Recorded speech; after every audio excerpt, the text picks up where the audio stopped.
কালীনাথের বিধবা মা তুলসীর একমাত্র ইচ্ছা ছিল জীবিত অবস্থায় নাতির মুখদর্শন করা। কিন্তু কালীনাথের স্ত্রী রমলা পরপর শুধু কন্যা সন্তানের জন্ম দিয়ে যাচ্ছিল। এতে শুধু শাশুড়ি নয়, স্বামী কালীনাথও স্ত্রীর প্রতি চরম বিরক্ত। অলক্ষ্মী মেয়ে ছেলে প্রতিবার শুধু মেয়ের জন্ম দিয়ে যায়, এমন স্ত্রীর পেছনে দুটো লাথি দিয়ে বের করে দিতে হয়। শাশুড়ি তুলসী ছেলের সঙ্গে যোগ্য সঙ্গত করে। হারামি বউটার জন্য আমার শ্বশুরের বংশটাই লোপ পেয়ে গেল গো। আমার কালী আর পুত্রের মুখদর্শন করলো না, আমাদের বংশের এখানেই শেষ হয়ে যাবে। হা, বারবার শুধু মাটির ঢেলা বেটির জন্ম দেয়। শোন বউ, এবার যদি আমাকে নাতির মুখ না দেখিয়েছিস তো এ বাড়ির ভাত তোর জন্মের মতো বন্ধ। তোকে আমি দূর করে দেব, এই আমার এক কথা। অসহায়ের মতো স্বামী শাশুড়ির দিকে তাকিয়ে থাকে আসন্ন প্রসবা রমলা। ভবিষ্যতের দুর্ভাগ্যের কথা ভেবে শীর্ণ শরীরটা কেঁপে কেঁপে ওঠে। পরপর 3বার কন্যা সন্তানের জন্ম দিয়ে চতুর্থবার মা হতে চলেছে সে। তবে এবার সে একেবারে নিশ্চিত যে তার পুত্র সন্তান হবে। পুত্র সন্তান হওয়ার জন্য বাবা শিবের মন্দিরে ধর্ণা দিয়ে নাড়ি পাল্টানোর ওষুধ খেয়েছে। তার পিসির বাড়ির এই শিব খুব জাগ্রত। এখানে মানত করে ঠাকুরের মন্ত্রপুত ওষুধ খেয়ে সবার পুত্র সন্তান প্রাপ্তি হয়েছে। তাই শাশুড়ির সঙ্গে এসে বাবা বুড়ো শিবের ওষুধ খেয়ে গিয়েছিল রমলা। তারপর ভক্তিভরে মানত করে গিয়েছিল। এখন তার ফলপ্রাপ্তির সময় এসেছে। তবু মাঝে মধ্যে সে আশা নিরাশার দোলাচলে দোলে। এত সব করা সত্ত্বেও যদি আবার মেয়ে হয় তাহলে কি হবে? তার কপালে তাহলে কালীনাথের সঙ্গে সংসার করা ঘুচে যাবে। তখনই ভক্তিভরে শিবকে ডাকে রমলা। হে বাবা বুড়ো শিব, দয়া করো, রক্ষা করো বাবা, এবার যেন ছেলের মুখ দেখতে পারি। ভীষণ আশায় বুক বেঁধেছিল কালীনাথ এবং তার মা তুলসীও। কিন্তু সবার সব আশায় জল দিয়ে হাসপাতালে তার চতুর্থ কন্যা সন্তানের জন্ম দেয় রমলা। পুত্রের আশায় প্রসব বেদনায় অস্থির স্ত্রীকে সাথে করে হাসপাতালে নিয়ে এসেছিল কালীনাথ। মেয়ে হওয়ার খবর পেয়ে সে ও তার মা হাসপাতাল থেকে পালিয়ে এসেছে। হতভাগী রমলার কাছে আছে তার বিধবা মা সোহাগী। জ্ঞান ফেরার পর থেকে মেয়ের মুখ দেখে ডাক ছেড়ে কেঁদে ওঠে রমলা। ও বাবা বুড়ো শিব, এ তুমি কি করলে গো? তোমার একটা ভূত চালাকে না পাঠিয়ে এখন ডাকে নিকে তুমি আমার কোলে দিলে। আমার যে সংসারটা শেষ হয়ে গেল। সদ্যজাত মেয়েকে চরম বিষ নজরে দেখে রমলা। মেয়ে কেঁদে কেঁদে লাল হয়ে যায়, তবুও তাকে বুকে দুঃখ দেয় না। রাত্রে একবার নিজের ঘুমন্ত মায়ের দিকে দেখে, একবার মেয়ের দিকে দেখে। মনে মনে ভাবে, এখন যদি একে গলা টিপে মেরে দিই তাহলে স্বামী শাশুড়ি বোধহয় আমাকে ঘরে নেবে। মেয়ের মনের বিষ টের পেয়ে ভীষণ বকাবকি আরম্ভ করে সোহাগী। ছি ছি রুমি, এ তুই কি করতে যাচ্ছিস মা? এই মেয়েটি তো সন্তান, তুই ওকে 9 মাস পেটে রেখেছিস, এখন তুই ওকে খুন করতে যাচ্ছিস? ভগবান মেয়েদের সৃষ্টি করেছেন নতুন প্রাণের জন্ম দেওয়ার জন্য, প্রাণ নেওয়ার জন্য নয় মা। তাছাড়া তোর এই মেয়ে বাবা বড় শিবের আশীর্বাদ। বাবা হয়তো ভালো কিছুর জন্য একে তোর কোলে দিয়েছেন, একে মেনে নে মা। মায়ের কথায় ফেনীকে কোলে তোলে রমলা। তার জন্মের পর বাবা ঠাকুমা তাদের হাসপাতালে ফেলে চলে গেছে, তাই হাসপাতালের কয়েকজন নার্সের মুখে মুখে রমলার মেয়েটার নাম হয়ে গেছে ফেলি। তবে এই নামটা শুনে খুব বকাবকি করেছিলেন ডাক্তার দিদি মালবিকা ম্যাডাম। তিনি ফেলির নামকরণ করেন সমাপ্তি। তারপর রমলাকে বোঝান, আর কোনোভাবেই মা হয়ে না রমলা। ছেলের আশায় 4 মেয়ে তো হলো, এবার জন্ম নিয়ন্ত্রণ করো। এই 4টা মেয়েকেই ভালোভাবে পড়াশোনা শিখিয়ে মানুষ করো। দেখবে এরাই তোমার ছেলের কাজ করবে, বৃদ্ধ বয়সে তোমাদের দেখবে।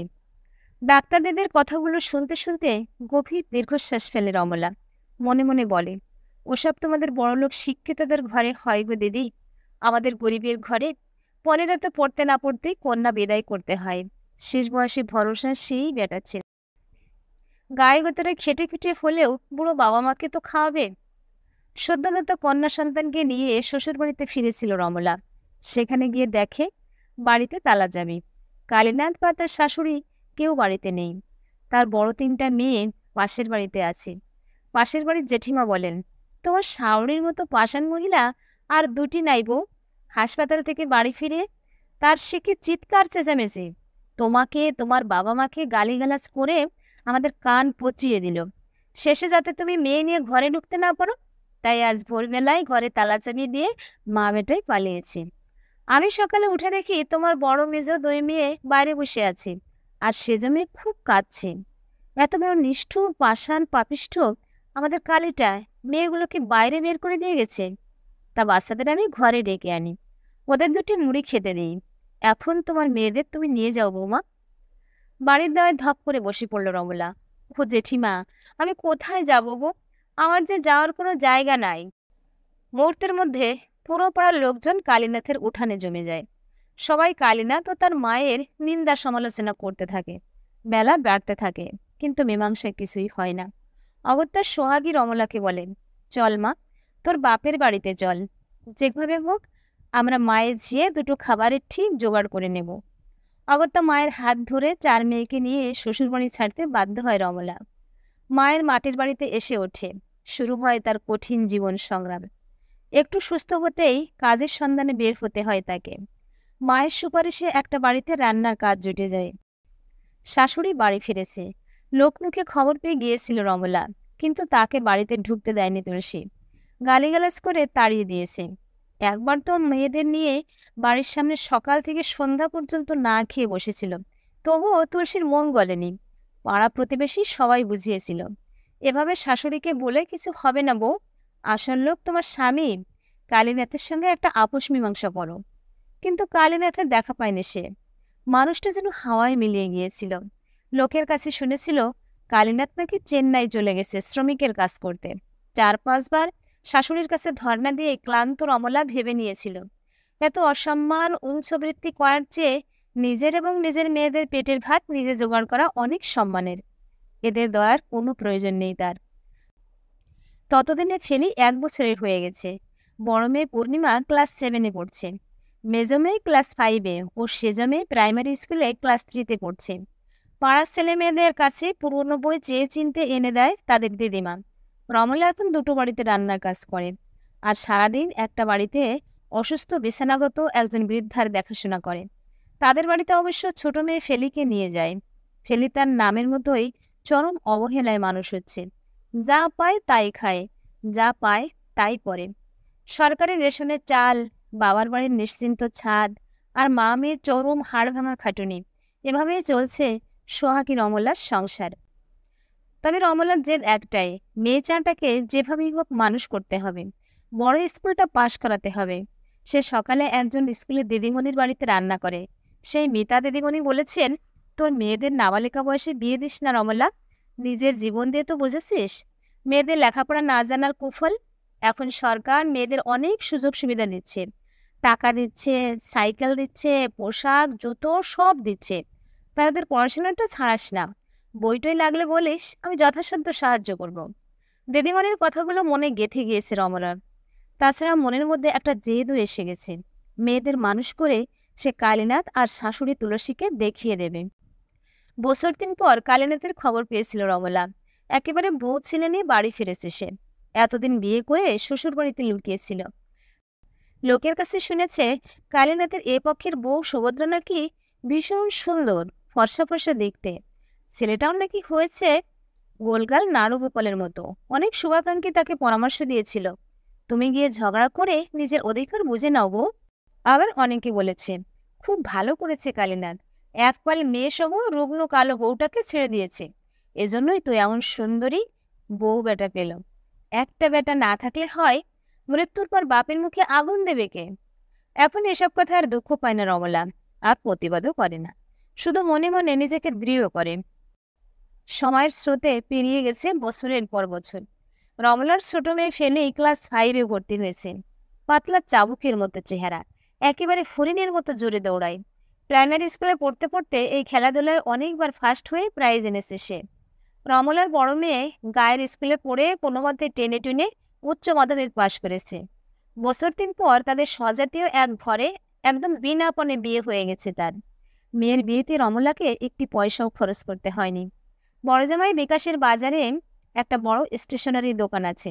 প্রথমে কিছু জানতে পারেনি রমলা, পরে জেনেছে বড় মেয়ে পূর্ণিমার নাকি আগের থেকে বিকাশের সঙ্গে ভাব ভালোবাসা ছিল। তবে বড় মেয়ের বিয়ে হতে সে খুব শান্তি পেয়েছে, কারণ জামাই বিকাশ খুব ভালো ছেলে, তাদের খুব দেখাশোনা করে। মেজো মেয়ে জ্যোৎস্না উচ্চ মাধ্যমিক পরীক্ষা দেবে এবং সেজো মেয়ে রেবা মাধ্যমিক পরীক্ষা দেবে। রেবার পড়াশোনার প্রতি আগ্রহ খুব বেশি। বড় জামাইবাবু বিকাশ সেজশালিকার পড়াশোনার ভার নিজে থেকেই অনেকটা নিয়ে নিয়েছে। তবে সবাইকে ছাড়িয়ে যাচ্ছে সমাপ্তি। পড়াশোনায় যেমন সে ভালো, তেমনি খেলাধুলায়। স্কুলের স্যাররা বলেন, সমাপ্তি আমাদের গর্ব। সমাপ্তি যদি ভালো ট্রেনিং পেত, তাহলে ভবিষ্যতে হয়তো নামই খেলোয়াড় হতো। স্যারদের কথা বেশি বুঝতে পারে না রমলা, তবে মেয়ের ভবিষ্যৎ যে ভালো সেটা বুঝতে পারেন। ইতিমধ্যে সোহাগী মারা গেছে। লোকমুখে কালীনাথের সব খবর পায় রমলা। এ পক্ষে তার দুটি ছেলে হয়েছে, গোপাল আর ভূপাল। দুজনেই প্রাইমারি স্কুলে যাচ্ছে। স্ত্রী এবং পুত্রদের নিয়ে সে জমিয়ে সংসার করছে। উচ্চ মাধ্যমিক পাশ করে কলেজে ভর্তি হয়ে গেছে জ্যোৎস্না। রমলা বারবার বুঝিয়েছিল, আর পড়ে কাজ নেই জসু, এবার তোর বিয়ে দেব। না মা, আমি আরও পড়াশোনা করব। টাকার জন্য তোমাকে চিন্তা করতে হবে না।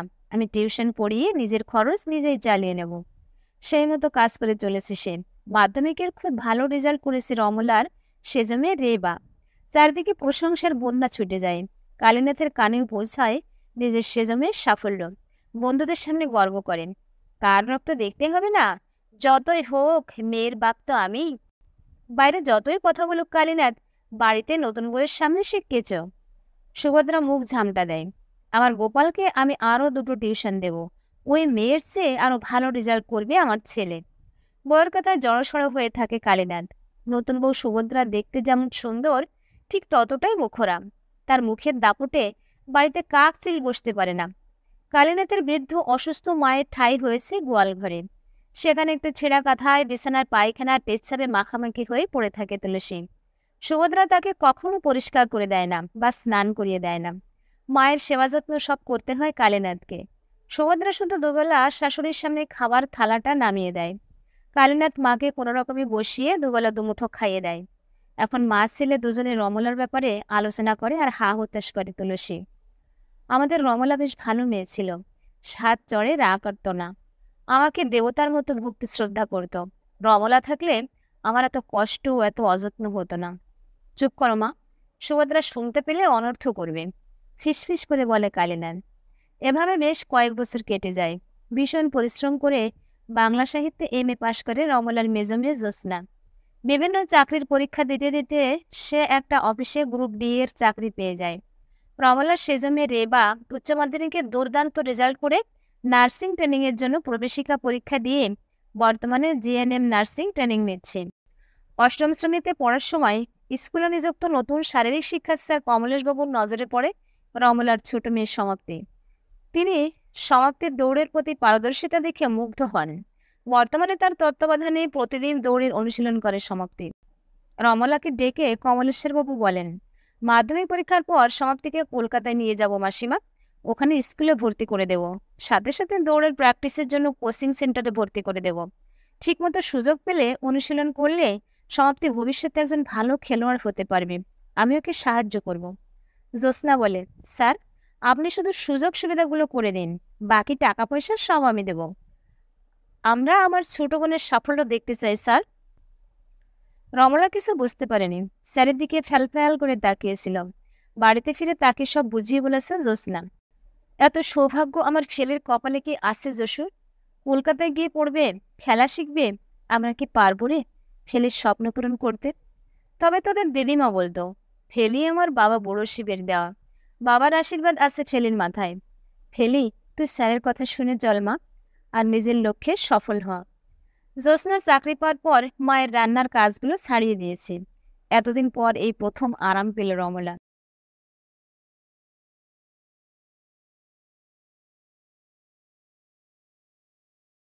পেরিয়ে গেছে আরো 3টে বছর। রমলার এখন সুখের সংসার। জেলা সদর হাসপাতালে রেবা নার্সের চাকরি পেয়ে গেছে। রমলার 2 কামরার পাকা বাড়ি হয়েছে। ঘরে পাইপলাইনের জল, বড়লোকেদের মতো রান্নাঘর, বাথরুম, পায়খানা, ডাইনিং টেবিল, বড় টিভি, ঘরে খাট, আলমারি সব এসেছে। সমাপ্তি কলকাতার হোস্টেলে থেকে পড়ছে। তার দৌড়ের অনুশীলন জোর কদমে চলছে। নিজেদের সংসার একটু গুছিয়ে দিয়ে সেজবন চাকরি পাওয়ার পর একটু বেশি বয়সে বিয়ে করছে জ্যোৎস্না। পাত্র তারই পরিচিত বন্ধু, অফিস কলিগ সুদর্শন রায়। বিয়ে উপলক্ষে ঝলমলিয়ে সেজে উঠেছে তাদের বাড়িটা। বড়দি পূর্ণিমা ও বড় জামাইবাবু বিকাশ কন্যাকর্তা। রমলাকে ভালো শাড়ি পরিয়ে সাজিয়ে গুছিয়ে দিয়েছে তার মেয়েরা। সে নাতিদের নিয়ে আনন্দে ব্যস্ত। মেয়ে পূর্ণিমার কুল আলো করে এসেছে যমজ নাতি লবকুশ। পূর্ণিমাকে নিয়েও অনেক বাঁকা কথা সহ্য করতে হয়েছে পূর্ণিমার শাশুড়ির কাছ থেকে। তুমি তো বেয়ান পরপর 4টে মেয়ের জন্ম দিয়েছ। এখন দেখো তোমার বড় মেয়ে আমাকে কিসের মুখ দেখায়, নাতিন নাকি নাতনির? তোমাদের ঘর থেকে মেয়ে আনার ইচ্ছে আমার একদম ছিল না, কিন্তু আমার ছেলের পূর্ণিমাকে পছন্দ তো আমি কি করব, মেনে নিতে হয়েছে। বেয়ানের বাক্যবাণে মুখটা শুকিয়ে আমসি হয়ে গিয়েছিল তার আর পূর্ণিমার। গর্ভবতী বউয়ের সাধভক্ষণের দিনে কেউ এমন পড়া কথা বলে? তবু প্রতিবাদের মুখ খুলতে পারেনি রমলা। মেয়ের মায়ের যে বিষম জ্বালা। তবে প্রতিবাদ করেছিল বিকাশ। এভাবে কেন বলছো মা? এখনকার দিনে ছেলে মেয়ে দুজনেই সমান, কোনো ভেদাভেদ নেই। আর তাছাড়া আমি পূর্ণিমাকে বলে দিয়েছি আমার মেয়ে চাই। মেয়ে হলে সবাইকে আমি আবার নিমন্ত্রণ করে খাওয়াবো। ছেলের বিরোধে তার মুখ কালো হয়ে গিয়েছিল বেয়ানের। তবে সে বাবা বুড়ো শিবের কাছে আবার প্রার্থনা করেছিল, আমাকে নাতির মুখ দেখাও বাবা। পূর্ণিমা যেন শ্বশুরবাড়িতে আমার মতো লাঞ্ছনা গঞ্জনা না পায়। অবশেষে বাবা বুড়ো শিব তার কাতর প্রার্থনা অনুমোদন করেন। এখন লবকুশ দুভাই দুরন্তপনা করে বেড়াচ্ছে।